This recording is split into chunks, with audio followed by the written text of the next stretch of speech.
당신은 알고 있나요?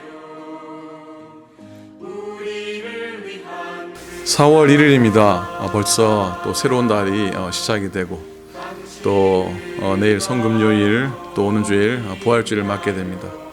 2021년 고난 주간의 시간들이 우리들에게 의미 있기를 꼭 부탁을 드리고요. 예배 가운데 말씀 가운데 하루하루 보낼 수 있음이 또 우리에게는 은혜인 줄로 믿습니다. 자, 4월 1일입니다. 목요일 예배 다 같이 사도신경으로 우리 믿음을 고백하시면서 함께 예배를 시작하겠습니다.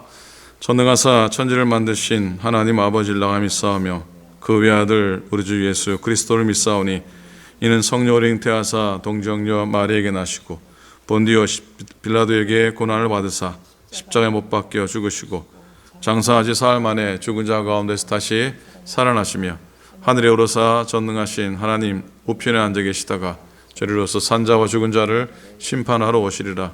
성령을 믿사오며 거룩한 공예와 성도가 서로 교통하는 것과 죄를 사하여 주시는 것과 몸이 다시 사는 것과 영원히 사는 것을 믿사옵나이다.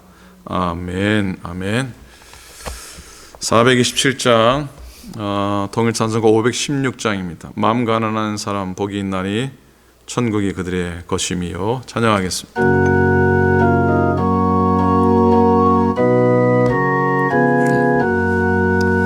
마음 가난한 사람 복이 있나니 천국이 그들의 것임이요.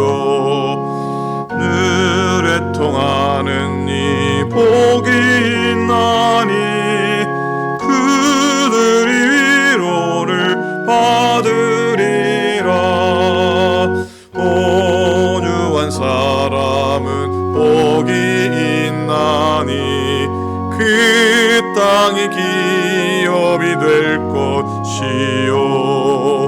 의사모하느니 복이 있나니 그들이 배부를 것이로다.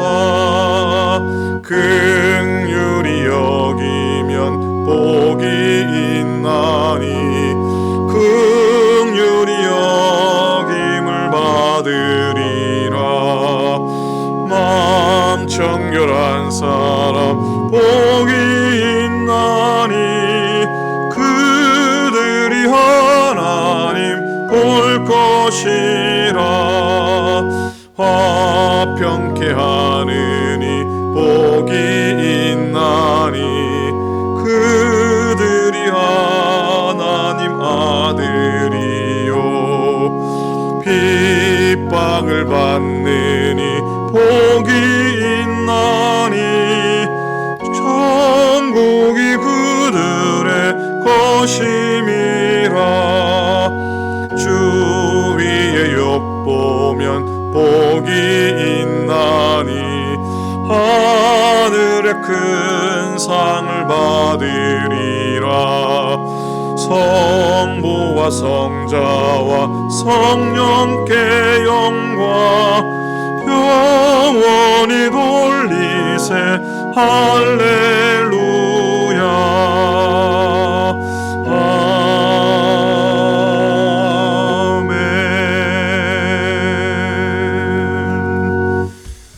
아멘. 자, 오늘 이사야 마지막 장 66장입니다. 1절부터 4절까지 말씀을 보겠습니다. 1047페이지 이사야 66장 1절에서부터 4절입니다. 교독하시겠습니다. 여호와께서 이와 같이 말씀하시되 하늘은 나의 보좌요 땅은 나의 발판이니 너희가 나를 위하여 무슨 집을 지으랴? 내가 안식할 처소가 어디랴? 나 여호와가 말하노라. 내 손이 이 모든 것을 지었으므로 그들이 생겼느니라. 무릇 마음이 가난하고 심령에 통회하며 내 말을 듣고 떠는 자 그 사람은 내가 돌보려니와. 소를 잡아 드리는 것은 살인함과 다름이 없이 하고 어린 양으로 제사 드리는 것은 개의 목을 꺾음과 다름이 없이 하며 드리는 예물은 돼지의 피와 다름이 없이 하고 분향하는 것은 우상을 찬송함과 다름이 없이 행하는 그들은 자기의 길을 택하며 그들의 마음은 가증한 것을 기뻐한즉 같이 했습니다. 나 또한 유혹을 그들에게 택하여 주며 그들이 무서워하는 것을 그들에게 임하게 하리니 이는 내가 불러도 대답하는 자가 없으며 내가 말하여도 그들이 듣지 않고 오직 나의 목전에서 악을 행하며 내가 기뻐하지 아니하는 것을 택하였음이라 하시니라. 아멘. 여러분, 여러분의 인생을 바꾸어 버릴 만큼 중대한 문제가 있다면 여러분이 그 문제를 소홀히 하시겠습니까? 소홀히 대할 수 있겠습니까? 그렇지 않죠. 그렇다면 우리에게 인생을 바꾸어 버릴 만큼 중대한 것이 있다면 그게 무엇일까요? 자, 목사가 질문하는 거니까 그렇게 복잡하게 생각하실 필요가 없으실 것 같습니다. 무엇일까요? 그건 바로 신앙의 문제라고 생각합니다. 신앙의 문제. 왜냐하면 그러면 왜 신앙이 우리의 운명을 결정짓는 중대한 문제일까요? 신앙은 삶의 방식이고요. 생각의 방식이고요. 결국 우리 영혼의 닻을 내리는 겁니다. 닻을 잘못 내리면 배가 파손하지 않습니까? 그러니 인생이 파손되지 않도록 신앙의 닻을 예수님께 내리는 것, 그게 신앙이요. 우리 인생의 아마 중대한 일인 겁니다. 여러분, 신앙생활이라는 게 단지 내 마음에 드는 종교를 하나 택해서 그것을 옳게 믿고 살아가는 것 아닙니다. 단지 그런 거 아니죠. 그리고 그렇게 생각하지 않으시겠지만 신앙을 단지 교회를 다니는 정도로 생각한다면 그건 또 큰 착각이죠. 어느 목사님이 이게 실감나게 한 구절을 말씀하시는데 신앙이란 뭐냐? 신앙이란 뭐냐? 하나님께 덜미를 붙잡혀 사는, 덜미를 붙잡힌 상태라고 그렇게 말씀합니다. 덜미 붙잡힌 거예요. 느낌이 확 옵니다. 어떠십니까? 하나님께 우리의 삶과 인생에 목덜미가 꽉 붙잡힌 것이 신앙이라는 거예요. 물론 교회는 친구한테 붙들려 나올 수도 있고요. 부모님 때문에 다닐 수도 있습니다. 또 내가 그냥 좋아서 다닐 수도 있는 겁니다. 그러나 신앙이란 하나님께 덜미를 붙들린 상태라는 것을 아셔야 합니다. 여러분, 목덜미가 딱 붙잡히면은 어떻게 됩니까? 꼼짝을 못하는 상황이 되죠. 그렇기 때문에 하나님의 손으로부터 벗어날 수 없고 도망칠 수도 없음을 알고 모든 걸 포기한 채 하나님이 시키시는 대로, 하나님이 인도하시는 대로 살아가겠다고 하는 그 마음의 자세가 신앙인 겁니다. 그리고 그 마음으로 살아가는 것, 우리의 신앙의 삶입니다.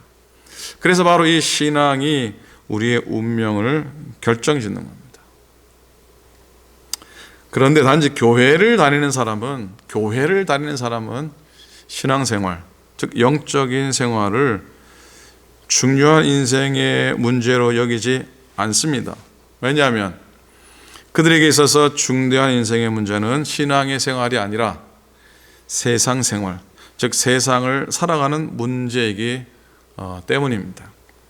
비즈니스를 운영하거나 일자리를 찾고 돈을 벌고 집을 사고 결혼을 하고 자식을 잘 키우는 것들을 중요한 자기 문제로 생각하기 때문에 신앙생활은 교회 생활을 그저 자기 문제에 도움이 되는 수단으로 삼기 때문입니다. 하지만 우리가 교회로 모여서 예배를 드리고 또 믿음의 삶을 나누는 것은 인생과 세상의 문제 때문이 아니라 운명을 결정짓는 중대한 문제이기 때문입니다. 그리고 여러분들이 마지막 때의 운명에 대한 것들에 관심을 두지 않고 영원한 것들에 대한 소망을 두지 않고 오히려 세상 인생에 관심 두고 있다면 아마 오늘 말씀이 별로 흥미롭지 못할 겁니다. 그러나 지금 여러분들이 하나님께 덜미 잡혀가지고 오늘 이 예배의 자리에 나와 있는 것, 그리고 신앙이란 인생, 세상의 인생과는 비교할 수 없는 중대한 문제라는 마음을 가지고 있다면 오늘 이 말씀이 저나 여러분에게 소중하고 감사한 시간이 될 줄로 믿습니다. 자, 이사야 66장 대단원의 마지막 막을 내리는 시간입니다. 그리고 고난주간, 오늘은 예수님께서 제자들의 발을 친히 씻기신 세족 목요일입니다. 이 시간에, 이 날에 다시 한 번 더 우리의 신앙의 기초로 돌아가는, 처음처럼 믿겠다는 첫사랑의 믿음의 회복을 간절히 소원해 봅니다. 자, 먼저 3절을 한번 보는데요. 사실 이 3절의 구절은 좀 곤혹스럽습니다. 왜냐하면 하나님이 인간의 정성을 완전히 묵살하는 말씀으로 들리기 때문입니다. 인간의 정성을 전혀 받아주시지 않고 인정하시지도 않고 있습니다. 3절을 보시겠습니까? 소를 잡아 드리는 것은 살인함과 다름이 없이 하고, 첫 구절부터가 이게 좀 불편합니다.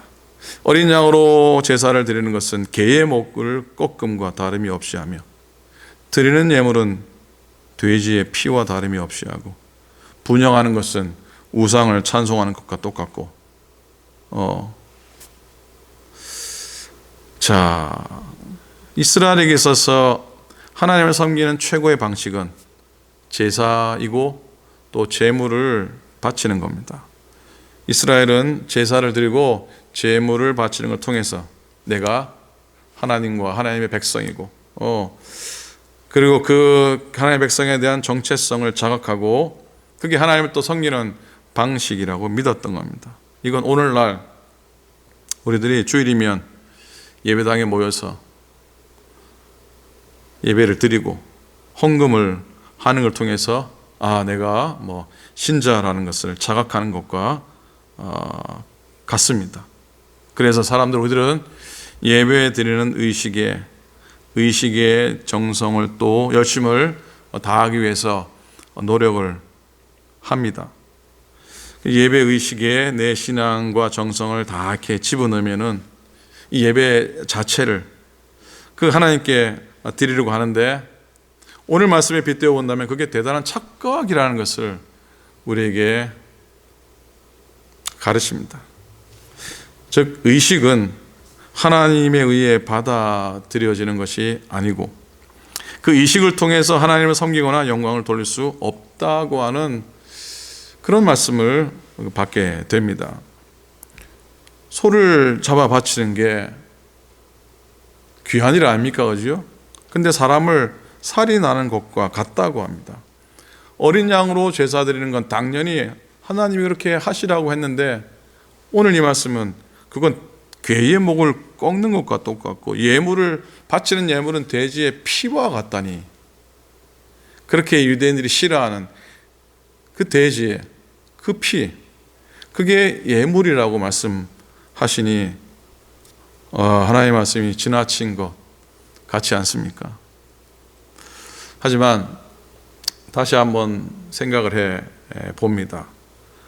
자, 이스라엘은 우상을 섬기고 죄를 지었기 때문에 하나님이 그 제사와 제물을 받지 않으신 것이라고 우리는 생각을 할 수 있습니다. 당연하죠. 이스라엘은 늘 그렇게 해왔습니다. 근데 이 말씀이 오늘 우리에게 던져져 오고 우리에게 주어져 있는데, 우리는 사실 거기서 한 발짝도 나아가지 않습니다. 즉, 나는 우상을 섬기지도 않고 죄를 짓지도 않았기 때문에 내한테 해당 사항이 없다라고 생각할 수 있습니다. 그런데 골로새서 3장 5절에 보면 탐심은 우상 숭배라, 이 한 구절에 우리는 다 걸립니다. 이 한 구절에 우리는 다 걸려 들어갑니다. 탐심은 우상 숭배라 말씀하고 있는데, 탐심이 없는 인간이 이 세상에 어디 있습니까? 욕심이 없는 사람이 이 세상에 어디 있냐는 말입니다. 그게 우상 숭배라고요. 죄 짓지 않고 살아가는 인간이 어디 있습니까? 모두가 우상을 섬기고 있고 죄 가운데 살아가는 인간들인데, 그런 우리를 이스라엘과 구별해가지고 나는 해당 사항 없다라고 말할 수는 없다는 겁니다. 그러니 이스라엘의 제사나 오늘 우리들의 예배에는 차별을 둘 수가 없습니다. 이 말씀 우리에 대한 도전입니다.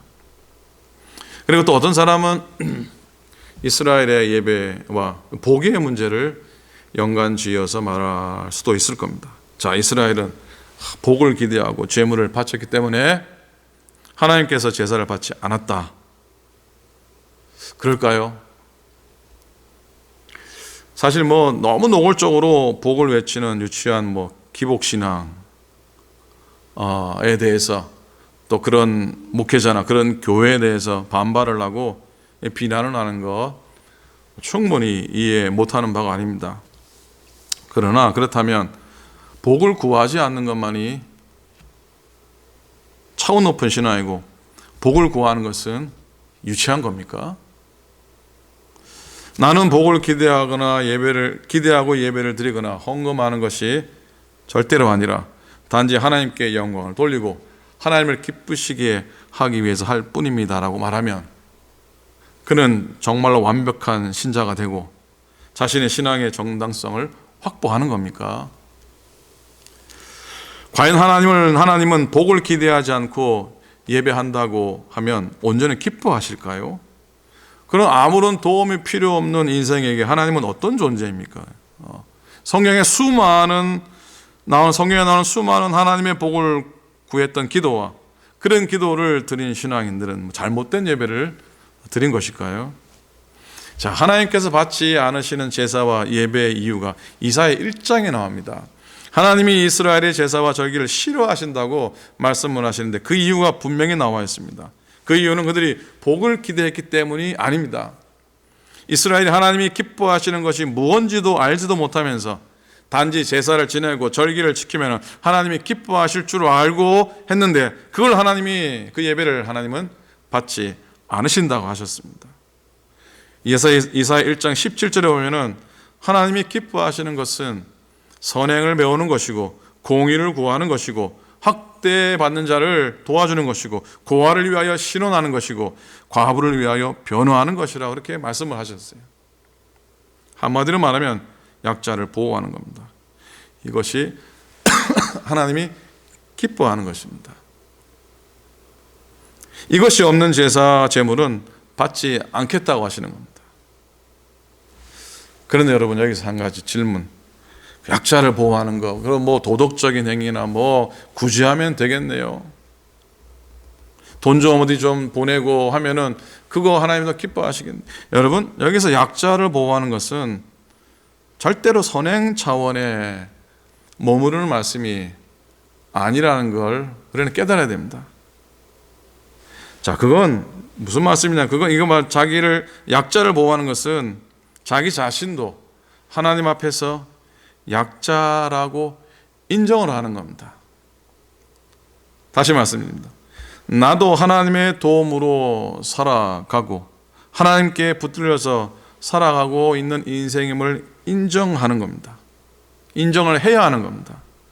그래서 세상의 약한 자들과 자신을 동등하게 보게 되는 것. 이런 마음 자체를 하나님이 기뻐하시는 것이라는 거예요.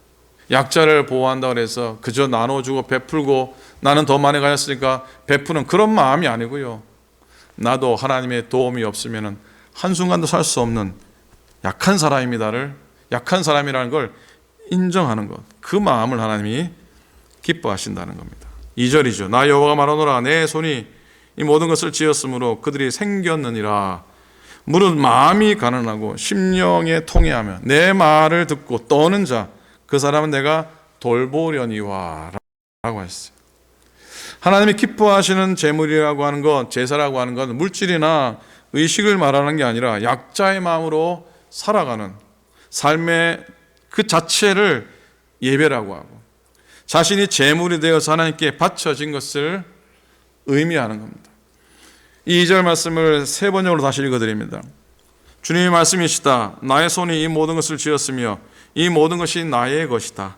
겸손한 사람, 회개하는 사람, 나를 경외하고 복종하는 사람, 바로 이런 사람을 내가 좋아한다. 그렇게 말씀하십니다. 이게 신앙생활이죠. 신자에게 중요한 건 겸손한 삶, 회개하는 삶, 하나님 경외와 복종의 삶이요. 바로 자신을 약자, 가난한 자로 인정하는 겁니다. 심령이 가난한 자는 복이 있나니 천국이 저희 것이며, 저는 예수님이 분명 이 말씀을 묵상하시면서 팔복의 말씀을 전했을 것이라고 감히 확신해 봅니다. 약자가 되기 위해서는 내 것이라고 생각되는 것이 하나도 없어야 되죠. 이건 재산만을 이야기하는 것 아닙니다. 나에게 있는 믿음, 정성, 사랑 이런 것까지도 하나님께로 돌리는 것. 다시 말해 믿음이 내 거인 것 같은데, 믿음이 내 것인 줄 알았는데 믿음 역시 하나님의 것이라는 것을 아는 것. 결국 내 믿음 가지고 예배하고 내 믿음 가지고 헌금하고 내 믿음 가지고 봉사했던 게 아니라 하나님이 주신 믿음이 나로 하여금 예배하게 했고, 나로 하여금 헌금하게 했고, 나로 하여금 봉사하게 했다고 하는 사실을 깨달으라는 겁니다.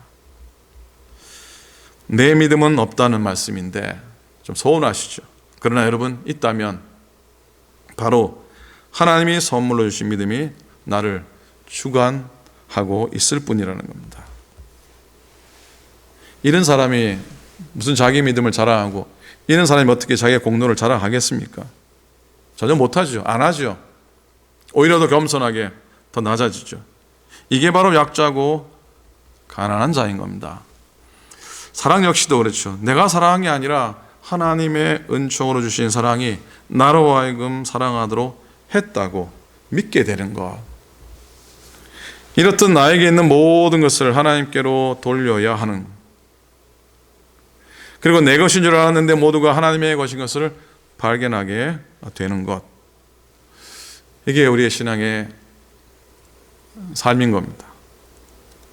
사랑하는 여러분, 신앙생활은 내 것으로 생각했던 모든 것을 하나님께 돌려드리며 살아가는 겁니다. 내 것이라고 내세울 수 있는 건 하나도 없다고 하는 그런 고백을 가지는 겁니다. 마치 예수님께서 손수 제자들의 발을 깨끗하게 빡빡 씻겨주시며 낮아지시고 또 낮아지신 본을 보인 것과 같습니다. 그리고 십자가 위에서 당신의 물과 피를 다 쏟으시고 자신의 생명을 우리 위에 내려놓으신 것과 매 마찬가지입니다. 그런 내어주심을 통해서 결국은 이 땅의 부활의 새 세상이 열리게 된 줄로 믿습니다. 즉 이사야의 고백과 같은 새하늘과 새 땅의 도래인 것이죠. 오늘 66장 22절, 내가 지을 새 하늘과 새 땅이 내 앞에 항상 있는 것 같이 너희 자손과 너희 이름이 항상 있으리라, 여호와의 말이니라. 아멘입니다. 하나님이 원하시는 제사는 마음이 가난하고 심령에 통회하며 하나님 말씀을 인해 두려워 떠는 겁니다. 흔히 우리는 단지 우리식으로 예배하면서 그것을 하나님이 기뻐 받으실 거라고 여기는데, 그건 오히려 하나의 마음을, 하나님을 화나게도 할 수 있음을 한번 깨달아 봅니다.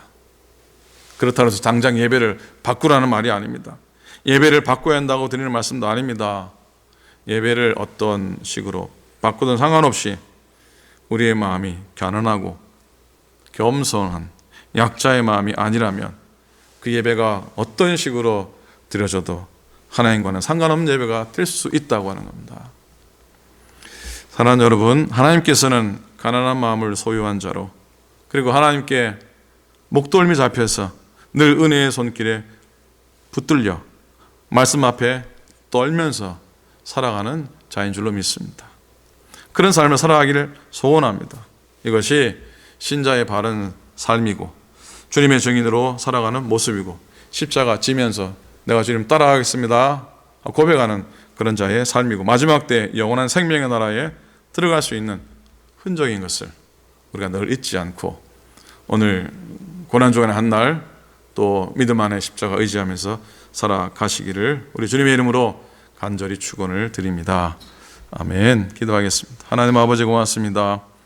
마음 가난하고 심령에 통회하는 자, 하나님 앞에 주를 경외하고 주의 말씀 앞에 떠는 자, 하나님이 기뻐하신다고 하였으니 우리들도 십자가 앞에서 우리의 가난함을, 우리의 약함을 고백하게 하시고 또 회개하는 마음으로 늘 주 앞에 서게 도우시고 하나님, 우리가 하나님 온전히 경외하며 또 주의 말씀 앞에, 주의 현존 앞에 두려움으로 설 줄 아는 저희 되도록 인도하소서.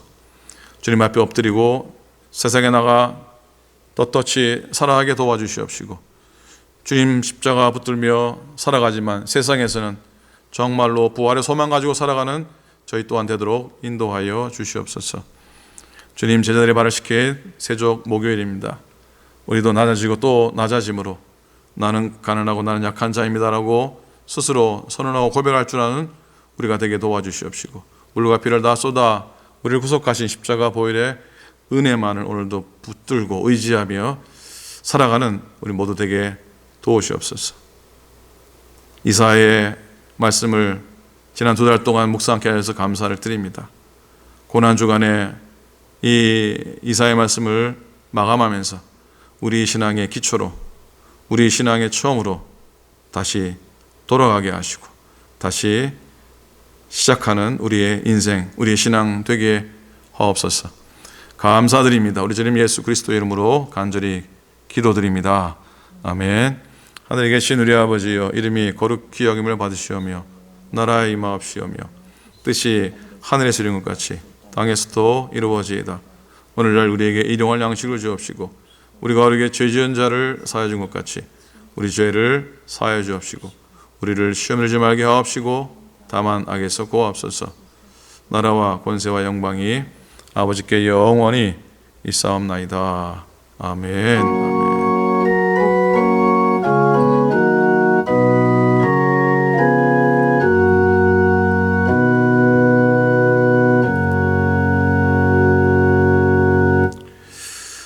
아멘. 고맙습니다. 지난주 광고했듯이 부활주일날 우리 그날만은 일단 대면 예배를 드립니다. 50명까지는 모일 수 있을 것 같습니다. 1, 2차 백신 접종 끝나고 적어도 한 주, 2주 지내신 분들 참석하기를 부탁드리고, 그게 원칙입니다. 자, 그리고 속장님들이나 속장님을 통해서 내가 참여하겠습니다, 그렇게 말씀해 주시고요. 혹 우리 어르신들 중에 라이드가 있었으면 좋겠습니다 라는 분 계시면 속장님을 통해서 알려 주시기를 부탁드립니다. 자, 내일은 성금요일 예배를 저녁에 드립니다. 그래서 아침에 매일 예배는 따로 없습니다. 저녁 8시에 여러분께 라이브 예배 링크를 보내드리도록 하겠습니다. 내일 저녁에는 스태프들이, 목회자들과 스태프들이 준비를 하겠습니다. 가상 7원 말씀을 한 분 한 분이 남아서 묵상을 하고 읽고 또 찬송을 하고 기도하고 그런 예배 시간이 될 것 같습니다. 말씀 예배의 시간이죠. 내일 저녁에도 많이 참여해 주시고 또 은혜를 구하는 시간 될 수 있기를 부탁을 드립니다. 내일 저녁에 8시에 성금요일 예배 때 모두 다시 뵙도록 하겠습니다. 오늘도 은혜 안에 지나십시오. 감사합니다.